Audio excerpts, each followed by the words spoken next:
Trash art is the powerful practice of transforming discarded materials into striking, meaningful artwork. Artists all over the world are digging through what society throws away and giving it new life. This isn't just recycling, it's storytelling through debris. The concept of trash art challenges our throwaway culture. It asks a bold question: what if waste could become beauty? Instead of seeing garbage as useless, trash artists see potential. Every day, tons of plastic, metal, glass, and fabric are dumped into landfills. These materials often take centuries to decompose. Trash art repurposes these elements into pieces that captivate and provoke thought. In Brazil, artist Vik Muniz became famous for creating enormous portraits using garbage collected from landfills. His work not only elevated trash to high art, but also brought attention to the lives of waste pickers. His documentary, Wasteland, is a global inspiration. You know, many trash artists actually source their materials from beaches and oceans. Ocean plastic, rope, fishing nets, and bottle caps are often used to create sculptures of marine animals. The irony is deliberate, and honestly, pretty impactful.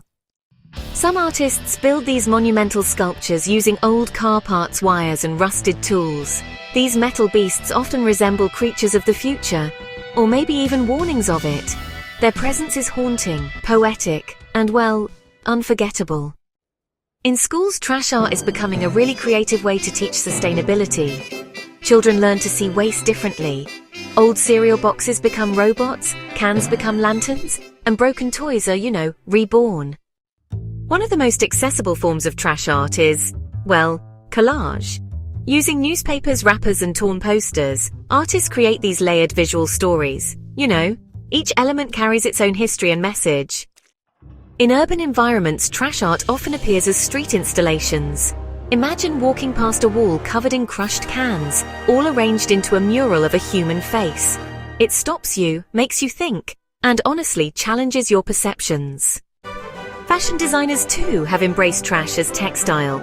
Dresses made of cassette tape, umbrellas, or bubble wrap have even graced eco-conscious runways. It's haute couture with a conscience, really. One notable piece was a wedding gown made entirely of plastic grocery bags. It made a statement about consumerism, single-use culture, and our attachment to disposables. The bride, in a sense, was marrying the earth. Some artists create interactive trash art. For example, musical instruments built from bottles and buckets allow people to touch, listen, and engage. Sound becomes another layer of recycled expression. There is an emotional layer to trash art. Many works include remnants of broken homes, war zones, or displaced communities. The art becomes a memorial of forgotten lives. In Africa, artists are, turning flip-flops washed ashore into these vibrant animal carvings. These are sold not only as art, but also to support local communities. Trash becomes income, dignity, and, well, environmental activism. Digital trash art is emerging too. Artists scan, photograph, and digitize discarded objects, then turn them into virtual compositions. Even in a paperless world, the concept of waste, honestly, just keeps evolving. In exhibitions, viewers often feel both awe and discomfort. They admire the creativity, but are reminded of their own consumption. That duality is intentional. And yeah, it's powerful. Trash art isn't about perfection. It's about imperfection, resilience, and transformation. It really mirrors life itself, messy, flawed, yet full of potential. Some trash artists work anonymously, placing their creations in public spaces without explanation. A sculpture made from crushed phones might sit in a park. The public, becomes part of the performance. Sustainability movements have embraced trash art for its message. Earth Day events, eco-festivals, and environmental campaigns often feature live demonstrations. These moments honestly spark conversations that last longer than the art itself. Trash art can be temporary. Wind, rain, or time may degrade it, but that's part of the message. It reflects the fleeting nature of our materials and our impact. Art made from trash doesn't just highlight environmental issues. It also speaks to social justice, inequality, and access. Whose trash becomes art, and whose voice is heard through it? Trash art festivals are now popping up around the globe. From Bali to Berlin, artists come together to create, share, and inspire.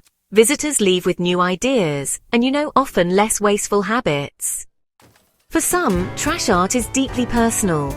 It may include childhood items, letters, or objects tied to memory. The work becomes autobiographical, intimate, and honestly, raw. Trash art reminds us that creation doesn't require new resources. All around us there are materials just waiting to be reimagined. The only limit really is vision. So next time you throw something away, ask yourself, could this become art? Could this be more than waste? In the world of trash art, the answer is always yes.